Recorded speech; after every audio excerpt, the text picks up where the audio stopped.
स्वागत आहे आपलं BSC प्रस्तुत 12 रुपयामध्ये. आपल्यासोबत आहेत ॲडव्होकेट कौस्तुभ खोरवाल आणि प्रशांत मराठे. कौस्तुभ सर, आत्ता जसा AIचा विषय काढलात, मला एक आठवण झाली की मागच्या महिन्यात आपल्याकडे ग्लोबल फिनटेक फेस्टिवल झालं होतं. जवळजवळ 400 मोठे इन्व्हेस्टर्स आले होते जागतिक यातनं. जवळजवळ 10,000 कंपन्यांनी पार्टिसिपेट केलं. हे जे फिनटेक कंपन्या वगैरे जे आहेत, हे छोट्या गुंतवणूकदारांना ते थोडंसं अजून त्यांना कळत नाही आहे याच्यामध्ये, आणि बऱ्याच कंपन्या लिस्टिंगला येतील.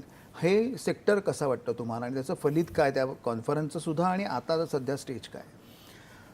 जेव्हा म्हणतो की आपल्या देशामध्ये फायनान्स सेक्टरमध्ये डेव्हलपमेंट झाली पाहिजे, तर ती डेव्हलपमेंट दृष्टीने टेक्नॉलॉजीचं फार महत्त्व आहे. टेक्नॉलॉजी म्हणजे आता आपण जे AI आर्टिफिशियल इंटेलिजन्स, तर त्या दृष्टिकोनातून आपल्या इथे ज्या वित्तीय सेवा देणाऱ्या जेवढ्या कंपन्या आहेत, या कंपन्यांकडून टेक्नॉलॉजीचा वापर बऱ्याच प्रमाणात होतो.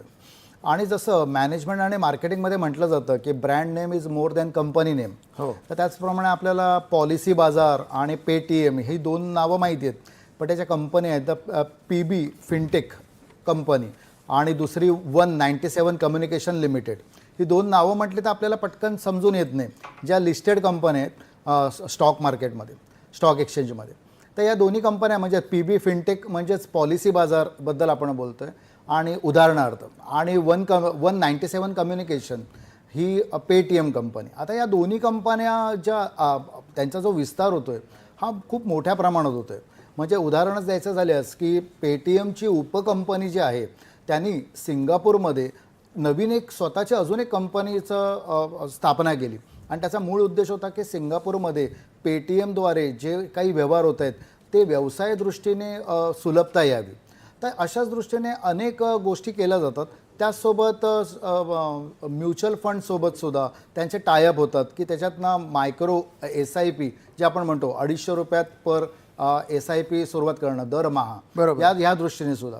तर थोडक्यात सांगायचं असं आहे की आपण जेव्हा फायनान्शियल सेक्टरचा जेव्हा विचार करतो, फायनान्शियल सर्व्हिसेस, तर फायनान्शियल सर्व्हिस क्षेत्रामधल्या ज्या कंपन्या आहेत तर यामध्ये या प्रमुख कंपन्या येतात, आणि आपण याला फिनटेक म्हणतोय कारण या फायनान्स अधिक ह्याच्यामध्ये टेक्नॉलॉजीचा भाग सुद्धा येतोय, आणि त्या दृष्टीने यांची पावलं उचलली जात आहेत. सर, बरोबर आहे. तर हा जो एक भाग येतो. आणि अजून जेव्हा आपण म्हणतो की गुंतवणूक होते, तर गुंतवणूक करताना सुद्धा आपल्याला एक ध्यानात घेतलं पाहिजे, जो मगाचा मुद्दा होता गुंतवणूक समुपदेशन, की आपला जो व्यक्ती स्वभाव आहे तो व्यक्ती स्वभाव आपण ओळखूनच आपण केलं पाहिजे.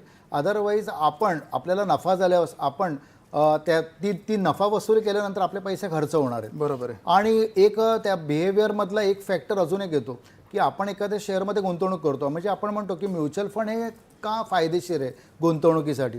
आपण यावर्षी आपण जर असं हे घेतलं, ॲझम्पशन केलं की आपण शेअर घेतले, त्यातनं 15-20% रिटर्न मिळाला, ते शेअर विकल्यावर आता कुठले शेअर, हा जो एक महत्त्वाचा प्रश्न प्रत्येकाला भेडसावतो.